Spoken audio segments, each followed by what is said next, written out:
Well, hello everybody. It's a great honor to me to make this talk with a legend of the music of the 12th century, 20th century and also 21st, Alfred Brendel. Hello, Maestro. Hello. Good afternoon, Maestro Cecchetti. Thank you. So I have a little list, but not so little, list of questions made from students of Virtuoso&Belcanto. And I wanted to ask you these following questions. So I will start with the first one. Is it more important to you to play beautiful and emotional music than to play perfectly right? Do you mind mistakes? It is possible to play perfectly right and yet be beautiful. Having said this, it is also possible to be hugely impressive even with a few minor blemishes.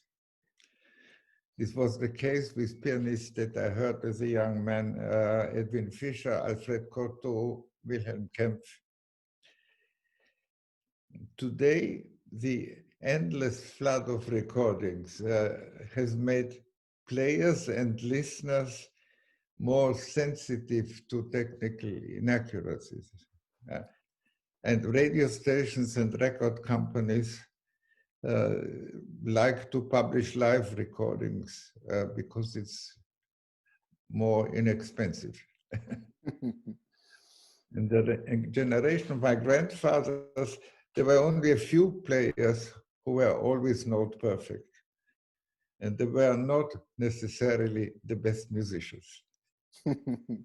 Well, very nice, very nice. Actually, with the Cortot recording of Chopin are maybe the most beautiful ones. From 1934 are amazing. Yeah. After all these years, they are miraculous. Yeah, well, let's go to the second one. If you weren't a pianist, what would you be? Still a musician? Good question. As a teenager, besides playing the piano, I composed, drew and painted, read a great deal, and wrote sonnets. Today, literature is my second profession. For many years, I was mainly a pianist, but writing and literature gradually developed as my second life. Now, besides doing some teaching, I am mainly a writer.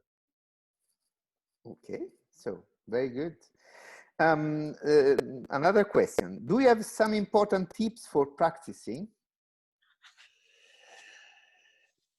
The most important one, don't ruin yourself by too much practice. The ambition to learn Rachmaninoff's third concerto by practicing from morning to night, I consider to be foolish. I would take 4 hours as a norm, and don't do it with some little relaxing intervals. After my first year of piano lessons, I've never practiced exercises. All that was technically to learn, I derived directly from the pieces. Each piece has its own technical problems, and it may be wise to overcome them in close connection with their specific musical demands. To have a few recipes and dogmas that are applied to music, I do not find very helpful. Well, actually, totally agree. Great. Well, another one. How do you play emotionally charged music while staying within the style of the genre, specifically Handel, Bach, and Haydn? I do not subscribe to the view that there is music that is by nature strict and other music that doesn't stay in time, or that rhythmically strict music cannot be emotional. Yeah. You need a lot of imagination for Bach's toccatas. and enough strictness for the second movement alla marcia of Schumann's Fantasy. For me, it is important to know that the leading piano composers have been ensemble composers as well, or sometimes in the first place. The one important exception is Chopin. Soloists should never stray too far from the discipline of ensemble playing. But Chopin needs a different treatment. The Chopin player used to be, in the past, an exceptional animal within the musical fauna, a bird of paradise, so to speak. Yeah. I have often said that I learned more from listening to string quartets, orchestras, good conductors, and great singers than from pianists. Yeah. Well, then, with your vast and storied experience as a musician and artist, what would you tell your younger self? There is a sentence by Edwin Fischer: bring the pieces to life without violating them. Wow. In my own words, kiss them awake, but do not rape them. Beautiful. Okay. My second advice: work for a while with a good composition teacher. To have to write down a piece, to conceive music that reaches from the first note to the last as an organism, is an invaluable experience for the performer that may teach her or him to look at the pieces from a composer's point of view, and later on, if he or she is lucky, from the composer's point of view. It may also motivate us to pay better attention to the composer's markings. Yeah. Well, can you describe your relationship and influence with Edwin Fischer? In Fischer's master classes, the participants noticed after a few days that the attention was focused not primarily on themselves or on Fischer, but on the works. With all his tremendous temperament, Edwin Fischer was a humble man. In his younger years, he had played a great deal of virtuoso repertory, but his emphasis was not on fireworks, but on the music within, behind, and above the notes. In his best playing, he could combine simplicity and refinement like no one else. And he was a superb chamber music player. Listen among his late recordings to the slow movement of the Archduke Trio, the Brahms D minor violin sonata with Gioconda De Vito, and the Brahms G minor piano quartet, as well as the Schubert songs with Elisabeth Schwarzkopf. His playing of Die junge Nonne is a complete miracle. Wow, I will do it for sure.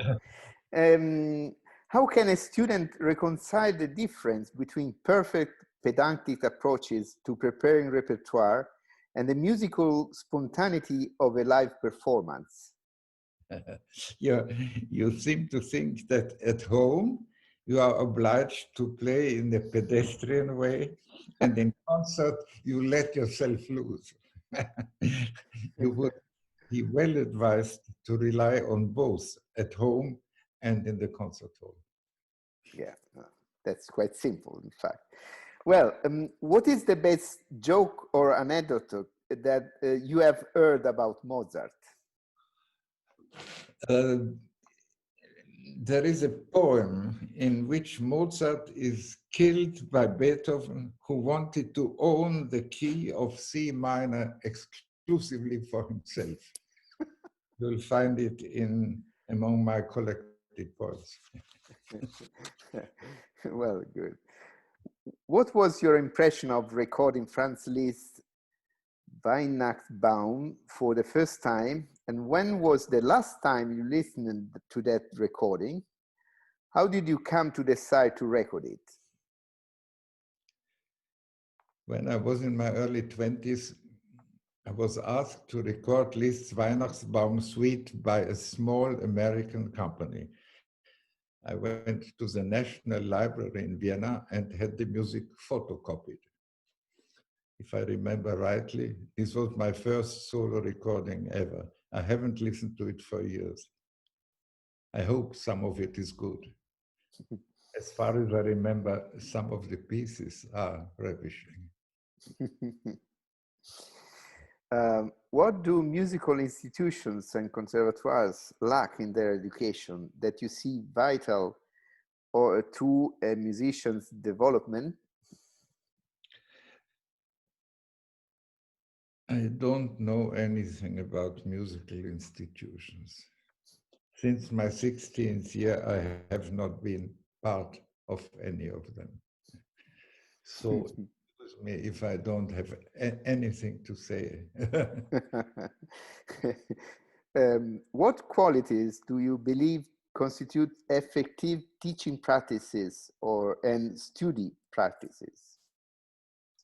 Well, let's put the two questions together, and I can only repeat that I'm not the expert that you seem to expect from me. Okay. What playing or acoustical qualities do you look for in a piano? In pianos, I like a long sound, not a percussive one. It should have a wide dynamic range and a soft pedal sound that allows cantabile playing. The resistance of the keys should not be excessive. Good concert technicians who are able to prepare a piano properly and know how to maintain the quality of an instrument are rare. Yeah, it is. Do you see any links between music and the poetry that you make? Do you see them as separate entities or a facet of the vastness of human expression? If you would look for the characteristics of my poems in my piano playing, you would bark at the wrong tree. My poems represent a different part of my personality. However, they do have a beginning and an end and some continuity in between. Like pieces of music, they usually have one or two initial ideas which are developed, varied, commented on, and contradicted. Are there any living composers whose music you would like to play? Within my lifetime, there have been Messiaen, Ligeti, and Kurtak, which I all greatly admire. Harrison Birtwistle is still alive, and George Benjamin at the height of his powers. As for the piano music of the last 10 years, maybe you could enlighten me what I should look at. Okay. How would you structure an effective practice section through the use of recording equipment? When did you start using recording equipment to study? What did you use initially? It was the end of my teens. Generous Swiss friends offered me a Revox tape recorder. I acquired a microphone and used the equipment for years to become better aware of my playing. This was very important as I did not have an academic piano teacher after my 16th year. Don't imitate me. Soon I also started to make records. Listening to playback became another source of my self-control. There is no better way of learning to listen to yourself properly.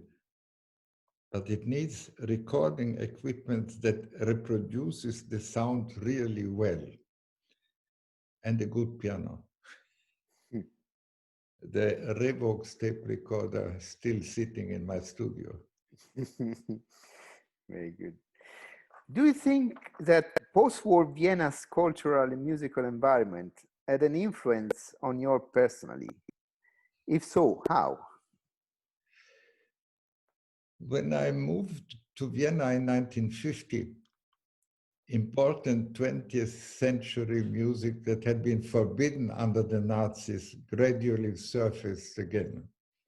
I remember the impact of listening to Stravinsky's Sacre de Printemps, conducted by Markiewicz, to Alban Berg's Wozzeck, conducted by Karl Böhm, to Bartok's 6 string quartets played by the Juilliard Quartet, or to Schoenberg's Piero Lunaire.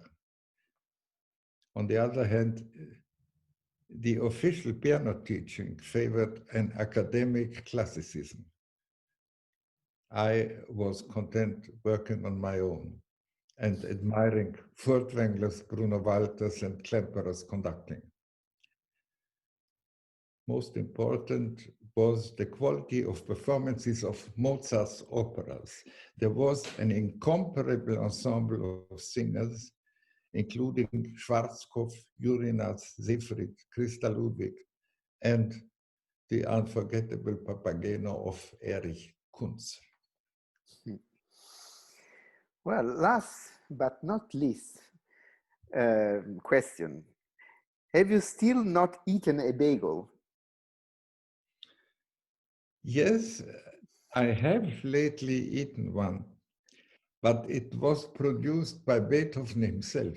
Did you know that Beethoven in his afterlife has turned into a baker? Well, Intelligent questions. yeah. Well, very clever, very interesting. Yeah. Well, we collect them, and thanks for your time and having this very interesting answer from you. I only regret that we cannot get together personally. Yeah, that's a pity. That's a pity. I mean, But we hope to have the chance again soon, Maestro. try next year. Yes. Yeah, next year. So thank you very much. Thank you very much. And the best. All the best. Bye.